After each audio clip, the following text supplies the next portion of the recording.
بسم اللہ الرحمن الرحیم۔ السلام علیکم۔ عادتیں نسلوں کا پتہ دیتی ہیں۔ ایک بادشاہ کے دربار میں ایک اجنبی نوکری کی طلب لیے حاضر ہوا۔ قابلیت پوچھی گئی، کہا سیاسی ہوں۔ عربی میں سیاسی افہام و تفہیم سے مسئلہ حل کرنے والے معاملہ فہم کو کہتے ہیں۔ بادشاہ کے پاس سیاست دانوں کی بھرمار تھی۔ اسے خاص گھوڑوں کے استبل کا انچارج بنا لیا جو حال ہی میں فوت ہو چکا تھا۔ چند دن بعد بادشاہ نے اس سے اپنے سب سے مہنگے اور عزیز گھوڑے کے متعلق دریافت کیا۔ اس نے کہا نسلی نہیں ہے۔ بادشاہ کو تعجب ہوا۔ اس نے جنگل سے سائنس کو بلا کر دریافت کیا۔ اس نے بتایا گھوڑا نسلی ہے لیکن اس کی پیدائش پر اس کی ماں مر گئی تھی۔ یہ ایک گائے کا دودھ پی کر اس کے ساتھ پلا ہے۔ مسئول کو بلایا گیا۔ تم کو کیسے پتہ چلا اصیل نہیں ہے؟ اس نے کہا جب یہ گھاس کھاتا ہے تو گایوں کی طرح سر نیچے کر کے، جبکہ نسلی گھوڑا گھاس منہ میں لے کر سر اٹھا لیتا ہے۔ بادشاہ اس کی فراست سے بہت متاثر ہوا۔ مسئول کے گھر اناج، گھی، بھنے دمبے اور پرندوں کا اعلیٰ گوشت بطور انعام بھجوایا۔ اس کے ساتھ ساتھ اسے ملکہ کے محل میں تعینات کر دیا۔ چند دنوں بعد بادشاہ نے مصاحب سے بیگم کی بارے رائے مانگی۔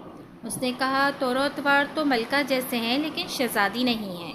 بادشاہ کے پیروں تلے سے زمین نکل گئی۔ حواس بحال کیے، ساس کو بلا بھیجا۔ معاملہ اس کے گوش گزار کیا۔ اس نے کہا حقیقت یہ ہے تمہارے باپ نے میرے خاوند سے ہماری بیٹی کی پیدائش پر ہی رشتہ مانگ لیا تھا، لیکن ہماری بیٹی 6 ماہ ہی میں فوت ہو گئی تھی۔ چنانچہ ہم نے تمہاری بادشاہت سے قریبی تعلقات قائم کرنے کے لیے کسی کی بچی کو اپنی بیٹی بنا لیا۔ بادشاہ نے مصاحب سے دریافت کیا تم کو کیسے علم ہوا؟ اس نے کہا اس کا خادموں کے ساتھ سلوک جاہلوں سے بدتر ہے۔ بادشاہ اس کی فراست سے خاصا متاثر ہوا۔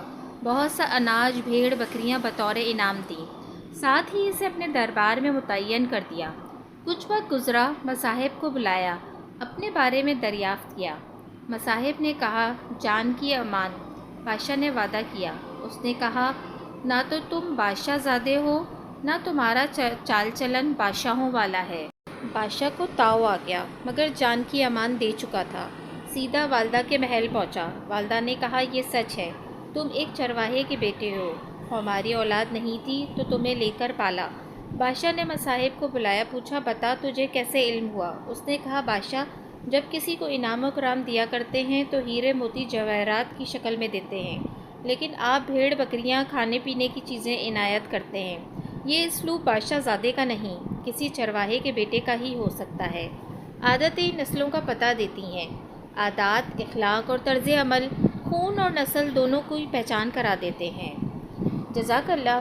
اگر آپ کو میری یہ ویڈیو پسند آئی ہے تو پلیز میرے چینل کو سبسکرائب کرنا نہ بھولیے گا۔